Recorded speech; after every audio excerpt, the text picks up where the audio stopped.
Hello everyone. Tonight, let's go to New York City. At the end of the Gilded Age, in 1910, when young socialite Dorothy Arnold, a great lover of literature and the daughter of an incredibly wealthy family, exits her 108 East 79th Street home, only to disappear into the city streets, never to be seen again. Such is the mystery that we will encounter tonight, a mystery so inexplicable that it captured the minds of horror writers, including August Derleth, who, writing from the works of H.P. Lovecraft, considered her disappearance the product of an ancient evil unleashed from a disturbed tower, which opened portals to other worlds, which whisked Dorothy Arnold away. There are many theories about what happened to Dorothy Arnold on that busy New York street, the last place she was ever seen, alive or dead. But no one has of yet found a definitive answer to what happened to Dorothy Arnold.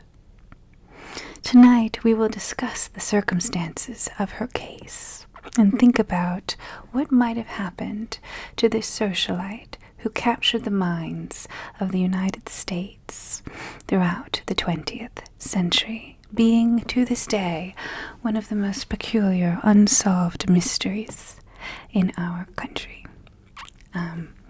So let's first begin with who she was, because there are many details that suggest the family knew more than they let on. Perhaps, being the wealthy family that they were, they feared humiliation in public and so wished to keep her disappearance a secret. She was the daughter of Francis R. Arnold, a 73-year-old businessman at the time, founder of a successful perfumery firm entitled F.R. Arnold & Co.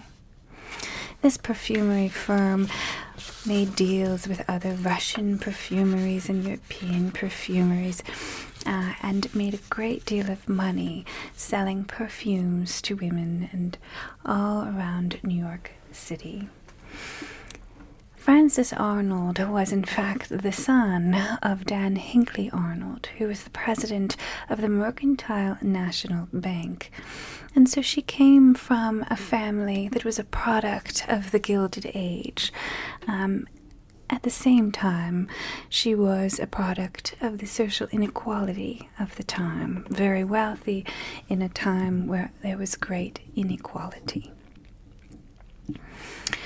Her father, Francis, could trace his heritage back to Elder Brewster of the Mayflower, and he was also a descendant of John Arnold, the original settler of Hartford, Connecticut. He had graduated from Harvard in 1856. All this understood, it is clear that Dorothy Arnold had all the makings of a true heiress, one who could have a wonderfully successful life, and yet she disappeared without a trace. On the day of her disappearance, she told her mother that she wished to buy an evening gown. She came down the stairs to the hallway and told her mother, "I'm off to buy a gown and I'll be back later in the evening by supper." Her mother asked, "Well, I better go with you then, shouldn't I?"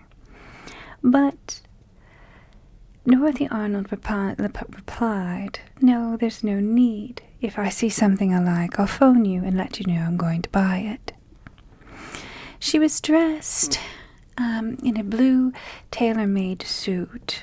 She was wearing a long blue coat and a small black velvet hat with a hatpin of lapis lazuli and matching earrings. At this time, dress was very indicative of social class, and she would have clearly looked as a wealthy woman, and she would have stuck out on the streets. She would have been noticeable, we would say. She was wearing a black fox muff with white points and no other furs. She had nothing on her person, no luggage, but for $25 and a bit more change from a purchase she had made earlier that week. Her mother, after Dorothy Arnold declined to have her accompaniment, returned to the house, or stayed in the house, as her mother was considered a semi-invalid. She didn't often leave the home, and honestly, her asking her daughter if she should come with her was unusual, because Dorothy often went places alone without her mother, and her mother was rarely seen out on the town. It's almost as if her mother knew something terrible was going to happen. She had a sort of prescience, or perhaps she was aware of something that she never did tell the police. After Dorothy declined her mother's invitation, she left the house at 108 East 79th Street at noon, making her first stop at the 59th Street candy store park in Tilford. Here's a picture of the store where she would have gone. You can see here the glass case is filled with very fancy, nice candy boxes. And she purchased herself a box of candy on the family account, meaning that she didn't have to use any of the cash that she had in her purse at the time. She then traveled on and bought a book of humorous literature entitled An Engaged Girl's Sketches by Emily Calvin Blake at Britannia's, a famous bookstore chain founded in 1853, a chain credited with supporting and helping to grow New York's immense literary landscape and community. Dorothy was an artistic girl who dreamed of becoming a writer. She spent her private time attending plays, musical soirees, and literary conversations. It was her dream, in fact, to live a free life of a writer, requesting from her father what Virginia Woolf insisted all women must have, a room of one's own. She wanted, above all, an apartment in Greenwich Village, a place at the time known for great artistic conversations, very socialist progressive values, really a center of the artistic and political world Greenwich Village was. She wanted to have an apartment there where she could really engage herself and develop herself as a writer. This was the sort of girl that Dorothy Arnold was. She had, of course, as we know, graduated from Bryn Mawr. She was quite educated, and she loved to read. But her father, being the stern, successful man that he was, refused, insisting that a good writer could write anywhere, refusing her permission to leave home. One must wonder why it is that she desired this separate place. Did she wish to be like Edith Wharton, a writer of the Gilding Age, who sought challenge, who did not fear entering the world of poverty that her childhood had protected her from? Despite her father's rejection of her desire, Dorothy was a well-behaved and calm daughter, and so she did not press any further. But one must wonder if she had in her mind the desire to run away, to experience the world, to become a writer of her own kind, to escape the stringent rule of her wealthy father. Instead, she began to write in her room, finishing a story called Poinsettia Flames, which she sent to McClure's magazine for publication. The magazine, founded in 1893, was a serious publication dedicated to social change and reform, serializing the work of many great writers, including Jack London and Upton Sinclair. Of course, known for his book The Jungle, Upton Sinclair was a great political activist, very concerned with poverty. Is it possible that she was becoming aware of the intense social inequities of the time, becoming aware of her own wealth, and perhaps was she ashamed by it, wishing to live a different world, to absorb herself in the world of those that were socially and economically below her? to see the truth of their experience while she lived a life sheltered by her father, which in its way is its own form of imprisonment. Does this offer us a look into her political beliefs, despite being the child of a man so associated with old New York? Was she resentful of their wealth, even if no evidence in her behavior appeared to suggest it? Now, McClure's magazine rejected her story. And when they rejected it, her family discovered the name of the story and ridiculed her for it, implying a romance like Emily Calvin Blake's, a story that would be a terrible fit for a magazine like McClure's. It seemed that from the title that Dorothy Arnold was likely writing stories like Emily Calvin Blake's courtship romance short stories. So it was clear from this reaction that she was intensely controlled and not taken seriously at all by her family. She was probably considered a nice, beautiful socialite, but they didn't take her writing desires seriously at all.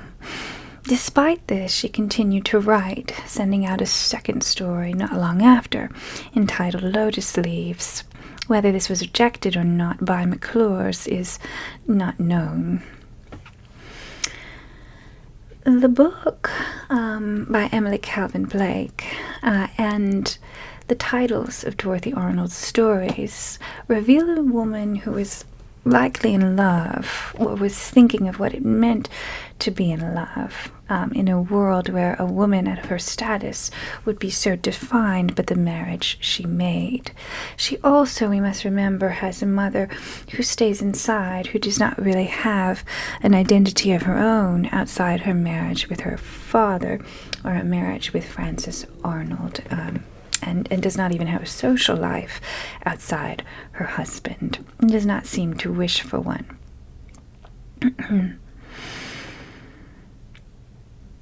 So it is possible that she was more concerned with this than the social class struggles of the time, and it might be rather romantic to think that she was running away to live a life like Edith Wharton, throwing herself into the struggles of the poor in Europe. Still, it is a possibility. But the fact that the books and the stories she was writing were so engaged with love does suggest that perhaps she was engaged in some sort of illicit love affair. Blake's book, published the year of Dorothy's disappearance, a book that, presumably, if Dorothy was in fact murdered, she never got to read, explores the nuances of courtship practices at the time, featuring stories of girls and women in various stages of romantic partnerships with men.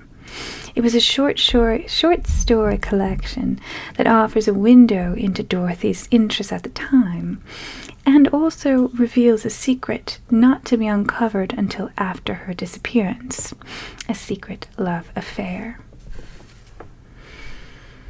Now, after Dorothy purchases the book, she meets Gladys King, the last person to see Dorothy alive. Dorothy and Gladys exchange a note, which Dorothy then slips into her muff. It is an acceptance for an invitation to her sister Marjorie's coming out party, which of course Dorothy Arnold was buying the dress for. They continued to talk for a few minutes, and then Gladys said that she had to go because she was meeting her mother for lunch, and so Gladys went along her way, and Dorothy then disappeared forever. She was never seen again after that, and never did make it to the dress shop where she was expected. She missed dinner that night, and it was very unusual for Dorothy Arnold to miss dinner. Again, she was a very well-behaved daughter, despite the ways that her family sometimes treated her. She was well-trained in the social necessities and behaviors of the time, and would never have gone against her father or her mother's wishes, at least not visibly. It would be done behind closed doors. When she went missing, the family began calling her friends to see if she was with any of them. All of the friends, of course, said that no, she wasn't. And then the mother insisted that they not share the fact that she was looking for Dorothy. They must keep it a secret. That night, Dorothy's friend Elsie Henry called again, asking if Dorothy had turned up. And Dorothy's mother said, yes, she has. And when Elsie Henry asked to speak to her on the phone, Dorothy's mother said, I'm sorry, she has a terrible headache, she's resting, and she doesn't feel well enough to come to the phone at the moment. Elsie Henry takes this seriously and hangs up. But one must wonder, given the mother's caginess, if the family understood something about their daughter that would make such a disappearance less of a surprise and more an inevitability that Hay had been waiting for. Why is it that she lied to her friends, saying that she would return? Did they think that she would return on her own? Had she perhaps gone away on a mysterious pretense before? Was this behavior they knew of, and yet had kept a close secret due to the social necessities of the time? In the morning, John, Dorothy's brother, ends up making a call to a young lawyer. They do not call the police, even after she does not return. This young lawyer is John Keith, who actually knows Dorothy and had taken her to many plays and soirees and literary events as an escort. And he is a young lawyer really at the beginning of his career. And so he needs the kind of pull and influence that Frances Arnold might give him. He's the perfect lawyer to choose because he'll really do anything Frances Arnold wants him to do, including serve as a temporary private detective, as the Arnolds wish not to engage the police at all in their daughter's disappearance. Now, John right away goes to search Dorothy's room, which is the first thing that anyone would do. The parents assure him that none of her clothes are missing, although there is no way for John Keith to decide whether this is true or not. But it does not appear that any of her things are missing. He looks at her desk, and on her desk he finds 2 pamphlets for an international ocean liner, a transatlantic ocean liner, which immediately sets off alarm bells. Was she planning an international trip? Did she, the night before, leave the country entirely and make her way to Europe, perhaps in the search of a lover that she wished to follow? Was such a thing possible? Was it also possible that she wished to board an ocean liner and then she intended to throw herself into the sea because she was so upset about the rejections of her stories?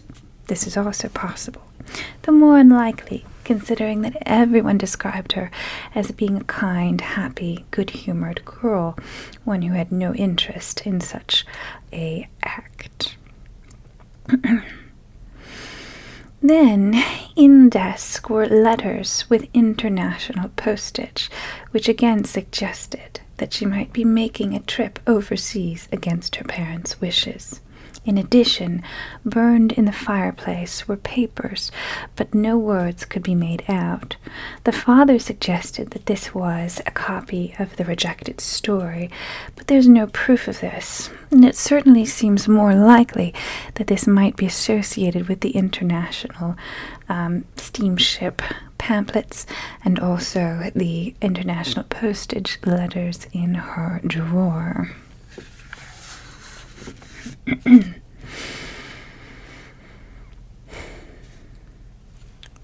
In the next few days, Keith, the lawyer, ended up making many different stops at hospitals searching for her, thinking that she may have experienced an accident and went to a hospital. At this time, given the nature of record keeping, he needed to make these visits in person. And so he traveled to Boston, to Philadelphia, and through New York City, traveling through these places and the wards of the sick and the dying to see if he could find Dorothy Arnold. But of course, he did not find her there. And so finally, he said that he could do nothing for them and that they would have to hire a private detective agency. This private detective agency decided to go over all the ledgers of the ocean liners, looking for people who had gotten married quickly and departed the country, thinking that perhaps she had gotten married illicitly against her parents' wishes and intended to elope or run away to Europe, where she could live freely with the man of her affections. But they found nothing of this either, and so the plot only thickened, essentially, as for 6 weeks this detective agency sent pamphlets with Dorothy Arnold's face and details of her disappearance to different police agencies or police departments, hoping that they would give the police or the detective agency information regarding Dorothy Arnold's disappearance. But Frances Arnold never once actually contacted the police, which is very odd, and the police never made or lifted a finger to investigate the crime, because they would only do so if they were formally asked, and the fact that Frances Arnold did not ask meant that they would not devote their resources to it. Finally, Frances Arnold, after 6 weeks of failed investigations with private detectives, he contacts Deputy Police Commissioner William J. Flynn. Now, this man is quite important. He will become soon the head of the United States Secret Service. And Flynn tells him that he must contact the press, that there is nothing anyone can do without knowledge from the public, and so he must have a press conference with the public. Now, Frances Arnold does not want to do this at all. He doesn't want that kind of scrutiny on his family, and one must think that there is reason or cause for public embarrassment related to his daughter, which is the reason why he does not wish to engage the police in her return. It's almost as if his own social reputation is more important than whatever happened to Dorothy Arnold. And in a lot of ways, it's a sad story in the fact that these resources took so long to be used because of his embarrassment for her situation. Essentially, her misbehaviors in the past and whatever potential misbehaviors might have led to her disappearance. After 2 days, however, he was finally convinced to hold the press conference, and right away he comes with a kind of dark fury, and he says that he is certain that his daughter is already dead.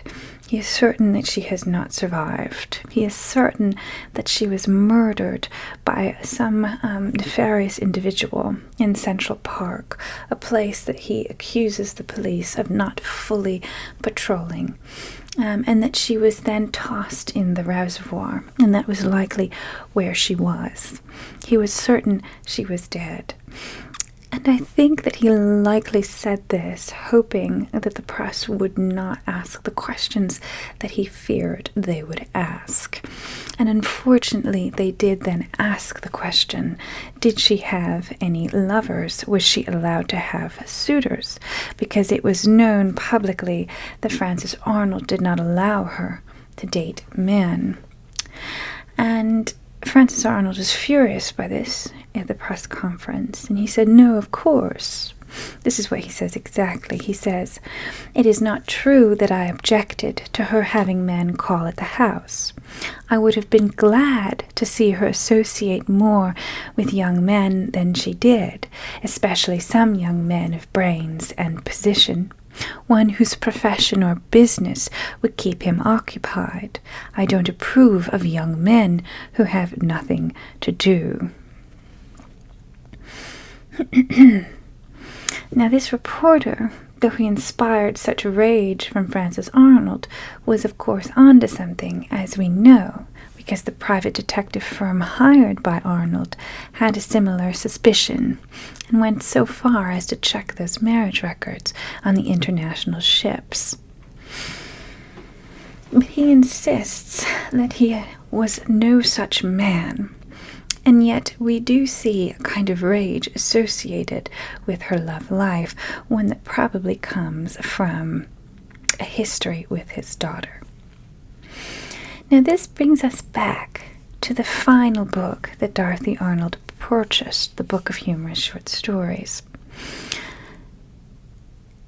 Now, the book was written for society girls at the time, as I've said, exploring the expectations and experiences of girls during the courtship process. Her life was also touched by the romantic in other ways, given that a friend in college, Andrew Griscom, actually threw himself from the balcony of a ship when he was not allowed to marry the English governess that he loved. And so she knew of the sort of passions that love could bring to a woman and to a man, because her friend, of course, Andrew Griscom, was a man. So this offers a window into what Dorothy knew. She was a witness to a love so powerful that it ended in such tragedy. But she was also interested in those stories of courtship, light-hearted stories that might help her navigate a process that perhaps she was already engaged in, though her father claimed she had not yet begun it. It is then that we hear from a pawn shop owner who noticed, rather intrepidly, that Dorothy Arnold was a woman who came to his pawn shop to sell about $500 worth of her jewelry, for which she only received $60. Now this is released to the press, and of course everyone wonders, why is she pawning her jewelry when she has so much money? And it then is revealed that Francis Arnold perhaps knew more about his daughter's experiences and behaviors than she let on. She sold this jewelry because she wished to take a trip to Boston. She originally told her parents that she was visiting a friend in Cambridge, Massachusetts, but instead she went to stay in a room in the Hotel Lenox, while a male suitor stayed in the Hotel Essex in Boston. And there they spent an entire week together, making no effort to conceal their movements, using their ordinary regular names. And this man was George Griscom Jr. of Pittsburgh, a 40-year-old engineer she had met at Bryn Mawr 5 years prior. It is likely this man that her father was referring to in the interview, because he was mostly idle. He didn't work, he still lived with his elderly parents, and he would often travel with them. And at the time of her disappearance, he was actually in Italy with his parents on vacation for the season. Now they were seen happily all over Boston, making no effort again to conceal their identities. This information was an incredible revelation from the case. And actually, when she returned from this on September 24th, she was suddenly invigorated with a new desire for freedom. And this was when she asked for the Greenwich apartment. It's almost as if this week with this lover, Griscom, inspired her to search for more freedom in her life as a whole. And so we may be seeing a socialite suddenly wishing to lead a life of more freedom and obscurity, perhaps driven by the love of a man she had known for 5 years. Now, following her return to New York, the plot only thickens more in that she visits a friend in Washington, D.C., a friend by the name of Theodora. She visits her for the Thanksgiving weekend. She arrives on Wednesday, and Theodora intends to stay until Sunday. But her behavior on this trip is not at all ordinary. In fact, she does not want to go out or attend dinner, but the entire day of Thursday decides she wishes to stay in bed. While she is in bed, a package arrives for Dorothy, even though Dorothy does not live in Washington, D.C. and doesn't know enough people there to have a package delivered. And yet it arrives, stamped with Dorothy's name, a thick package. Now, Theodora assumes that this package is a manuscript, perhaps the Lotus Leaves, being returned. But what the contents of the package is never directly stated. She takes the package, and then on a Friday morning, she appears completely dressed with her suitcase packed and tells Theodora that she would like to return home. Now, Theodora is, of course, very surprised because she thought that her friend would stay until Monday. But Dorothy insists that it was always her intention to leave on Friday. Something in the package prompted her to desire to leave, or perhaps she had journeyed all the way to Washington, D.C. solely to receive the package. It's so strange that it would be delivered there when it could easily have been delivered to her home in New York City. What could it have possibly been? That's the question that we must ask. And given the proximity to her trip with Griscom, what arrives is the possibility that she was having delivered through the mail some kind of abortive device. And this is, to me, one of the theories that makes a great deal of sense, that perhaps with Griscom she got herself into some trouble and she could not tell her mother or her father what it was. I have this belief because of a bit more evidence that appears. Because when she returns to her mother's home on that Saturday, her mother is very surprised, and she says, "Why, I thought you were staying until Monday, as everyone else, Theodora, thought." And Dorothy again responds, "No, I entirely meant to stay only till Friday. That was my plan all along." She then spends the rest of the time in her room, leaving only to go to the store. I'm sorry, not the store, the post office. And she goes to the post office to pick up a bundle of letters, and she brings them back. And once again, these letters are internationally postmarked, which means, again, they are likely from Griscom. And she then writes her own letter. And this letter was retrieved after her disappearance by both her brother John and her mother, who, as a veiled woman, made a secret trip across the sea to Italy to meet with Griscom and to get the letters back. So the mother actually, in the 6 weeks following her daughter's disappearance, also disappeared. The press believing that she was away in New Jersey searching for privacy because she was mourning her daughter.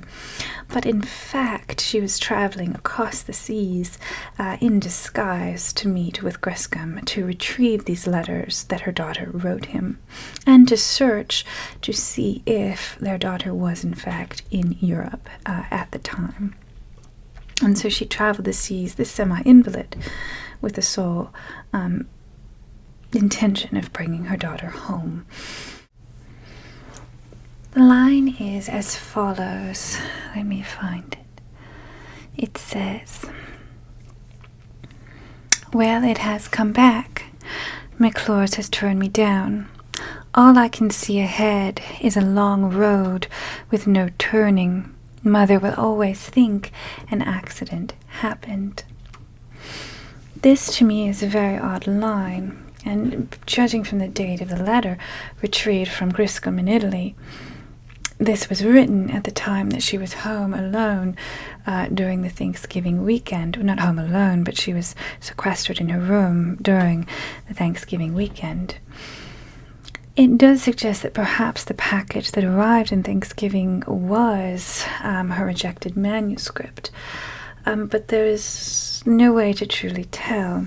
It is very odd that she says, "All I can see ahead is a long road with no turning," as if no good will come out of her life. And that suggests that there was, in fact, a great deal of anger towards her parents, towards her literary ventures, and perhaps towards her sheltered life.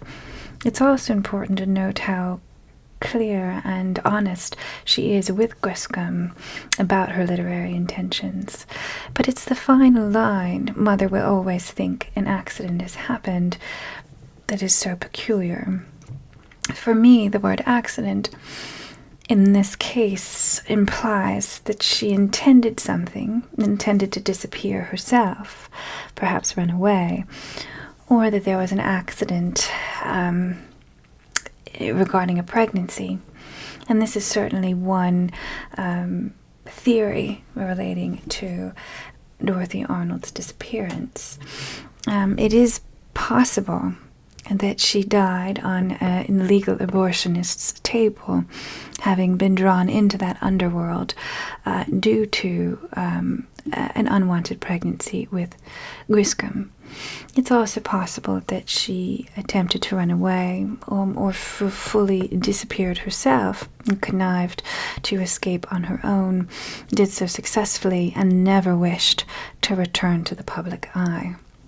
When Griscom returned from Italy, he was, of course, assaulted by the press, but he put messages in the paper to her, something that I find to be really heartbreaking and beautiful, begging her to come home, which shows that she really had no interest in running away with Griscom, and if she did make herself disappear, she did so effectively and with no care for her parents, or her plans went terribly wrong and something awful happened to her as she was attempting to start a new life somewhere else.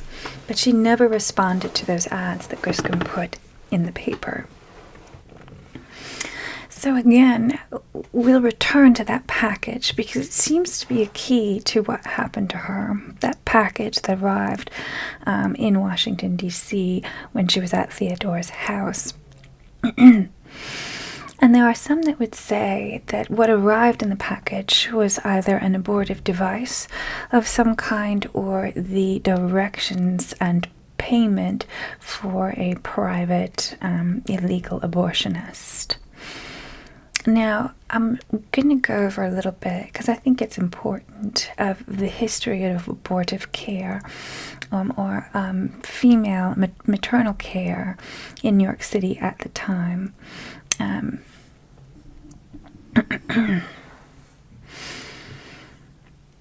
going to begin with the midwife, Madame Rastel, who is a somewhat villainized character, but she was important in putting together options for women and in helping them understand what they could do and how they could avoid pregnancies that they did not want. She built an industry surrounding illicit abortions in New York City. It was an industry so large that at the time of her suicide, her death essentially, she was worth over $16 million, adjusting for inflation today. I think she was at that time worth about $600,000, which is equivalent to $16 million as it is today. And she built that on an illicit abortion network, essentially, that was devised to help women plan their families. And she would do so with what was called female monthly regulating pills. And these would be sent through the mail under that disguise, and they would be advertised in the paper as that, under the name Madame Rastel. And so this began to anger a fledgling American medical association, which was founded in 1847. And it looked at female doctors who would take the role of midwife at that time, because women were doctors in the established medical field, but were doctors outside of it. They were midwives and nurses and such and so forth. They looked at these women, and black women as well, and black doctors, as threats to the medical establishment. And so what they did was they attacked these midwives on the basis of abortion and abortion providing, because it was an easy target to make midwives illegitimate and to ensure that they did not have any control over women's health care, and that women's health care was entirely in the hands of men. And so a woman like Madame Restell was the perfect target to delegitimize not only her, but also abortion care and also female medical providers in general as being potentially evil or satanic in what they provided to women, which was a way to control their child birth. Now, this ended up with the passage of what is called the Comstock Act, and this was passed in 1873 and was still legitimate in 1910. It essentially criminalized the sending of obscene materials through the mail, which would make abortion tools, pills, or chemicals illegal. It was still possible to send them using the same euphemisms that Madame Restell had used, like female monthly regulating pills, to get them there to people, so they were still able to receive them, but it was a highly criminal act.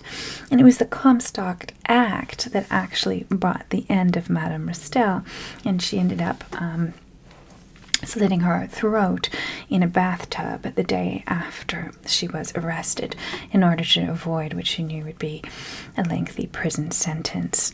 She would provide abortions in a mansion in New York City with her husband to women, and also these pills to help prevent pregnancy. Excuse me. I am very thirsty. Okay. And so after that, it became, after this attack on midwifery and abortion care and family planning care that midwives would provide, states began criminalizing abortion one after another. And by 1910, abortion was criminalized in every single state in the United States. So the only way for Dorothy Arnold to obtain an abortion would be illegally, either through one of these abortive measures, self-abortive measures that could be received in the mail, or by visiting an illegal abortion clinic. Now, there were no famous abortionists like Madame Restell at the time that Dorothy lived, which just serves to highlight the point of how underground the abortion network really was. Now, what she might have received in the mail were herbal concoctions that she could have ingested, or tampons called pessaries, which were actually soaked in chemicals designed to induce miscarriage. And you can see how these things were highly dangerous and could easily lead to the death of a woman. And in fact, in the 1930s, 1 out of 5 maternal deaths were due to a botched abortion. So it ended up being very dangerous. To only emphasize how dangerous this actually was, we can come to who arrived on the scene at the time of Dorothy's disappearance, which is Margaret Sanger, or is it Sanger? I think it's Sanger. Margaret Sanger is actually the founder of Planned Parenthood, and she was a nurse, a traveling nurse who traveled to the homes of very poor people in the east side of New York. She began doing that in 1911, 1 year after Dorothy Arnold's disappearance. And it was there that she discovered the results of botched abortions and botched illegal abortion care. And she saw, mostly with poor women, the physical results of perpetual pregnancies, what it does to the body to have 8 or 9 children when you don't have medical care.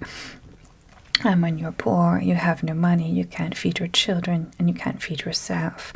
She saw the physical illness it caused to women who had to undergo that kind of burden. She also saw that happened to women who had miscarriages, and how they almost died from these miscarriages. She saw how women who could not afford to have any more children, what happened to them when they attempted an abortion, or from an underground abortion provider. And what she saw was so horrific that she determined that she would not stop until women had the knowledge to control birth. And so she dedicated her life to providing birth control methods for women, with the goal to reduce the need for these dangerous abortions that occurred because abortion was illegal. And so she opened her first birth control clinic in 1916 in New York City, and would eventually go to jail for it. But I bring up Margaret Sanger, and I bring up Madame Restell, to say how difficult it was to be a woman in love in New York City at this time. We romanticize it, but it was dangerous in a lot of ways. And for her, for Dorothy Arnold, it is very possible that she died due to a botched abortion and was discarded for legal reasons, because if they were discovered, they would go to prison, whoever gave her this abortion. If this is true, Griscom never spoke of it, and it seems that Griscom believed she was well if he was writing to her in the paper. And so there is certainly evidence to suggest that that's not what happened. But if it is, it's just another sad story of the lack of female health care and knowledge about the female body, and a woman's right to her own body and to live with control of her own choices. But again, Margaret Sanger revealed to the world the true state of female health care in New York City, and how necessary something else was. And it may be that Dorothy Arnold was a victim of the lack of female health care and the lack of female agency, because she could not speak to her parents about this, and she was not given the freedom to become the woman she wished to be, which may have led to her disappearance. There are others who say that she tossed herself off an ocean liner, or tossed herself off a boat in the Long Island Sound, where she would not need to actually put her name in a ledger, and so there would be no recollection of her ever being on the boat, and so it would be impossible to find her body. There are others who say that, like her father thought, she was merely murdered and tossed away and never seen again, or that she literally just left and never went back.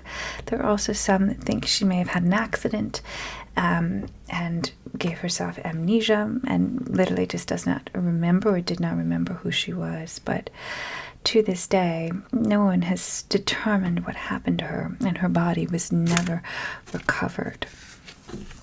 Now, there was a blip in the case, an odd moment, where Captain Ayres announced, and so let me go to the article because I have it. It's from April 9th, 1921, published in the New York Times, and you can see this is what it looked like originally. This is the closest to an answer anyone ever got, and it was a great lie, which was so odd as to why it happened. This is what the article says.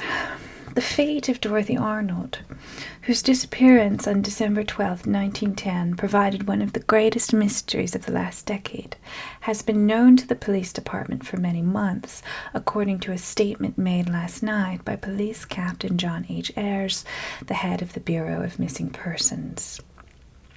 He refused to tell whether Miss Arnold was alive or dead, saying that this was a confidential matter of the police department. All I can say is that it has been solved by the department, he said in reply to questions from the audience. Dorothy Arnold is no longer listed as a missing person.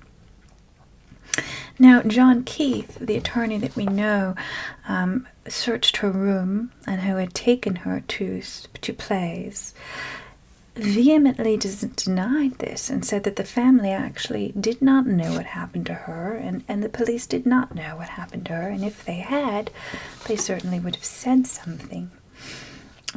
He called it a damned lie, and that the mystery of the girl's disappearance was as great as it had been the day she disappeared.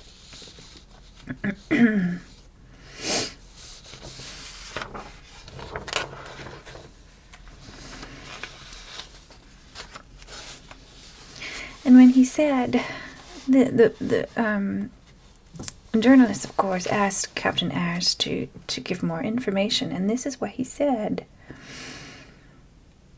I couldn't discuss that without violating a confidence, and you wouldn't want me to do that, would you? Her parents have suffered sufficiently, and I wouldn't say anything to stir up the case. I have been asked a great many times by newspaper men what became of Dorothy Arnold, and I have always refused to answer. Why is it that he said that? Is it that the police did in fact discover what happened to her, and they did not want the family to know, to spare them, and they did not want the public to know, to spare them?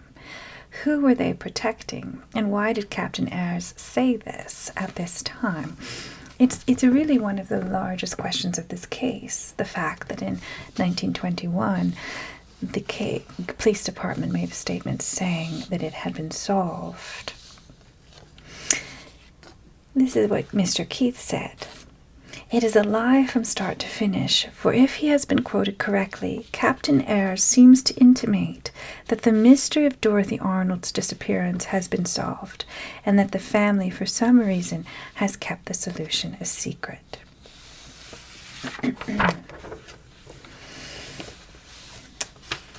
And so it was later decided that it was not true, though many clues would trickle in throughout the 20th century. Women would come forward professing that they were Dorothy Arnold. There would be clues, sightings of her in cities. But no, the case was never officially solved.